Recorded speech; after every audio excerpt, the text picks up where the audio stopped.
প্রতি বছর বাংলাদেশ থেকে +- $5 বিলিয়ন চলে যাচ্ছে বিদেশে চিকিৎসার জন্য।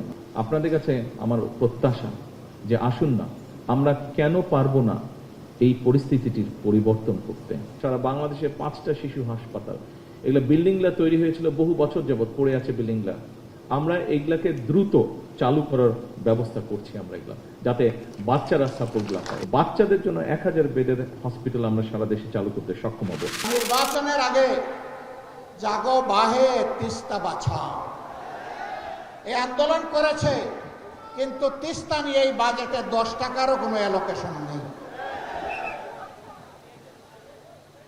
আমরা আর কথার ফুলঝুড়ি শুনতে চাই না, দেখতে চাই না, আমরা বাস্তব পদক্ষেপ দেখতে চাই। এই সরকার যদি ব্যর্থ হয়, আগামীতে ইনশাআল্লাহ আপনাদের সহযোগিতা, দোয়া, ভালোবাসা, সমর্থন, ভোটে নির্বাচিত হয়ে 11 দল সরকার গঠন করে সেই দাবি বাস্তবায়ন করবে ইনশাআল্লাহ। এবারের বাজেটেও বাজেট বৈষম্য করা হয়েছে রংপুর বিভাগের সাথে, এবং রংপুরবাসীর সৌভাগ্য না দুর্ভাগ্য আমি জানি না, এই রংপুর বিভাগের বেশিরভাগ আসন বিরোধী দলের এমপিদের হওয়ার কারণে সেখানে বরাদ্দ পরিকল্পিতভাবে কমিয়ে দেওয়া হয়েছে।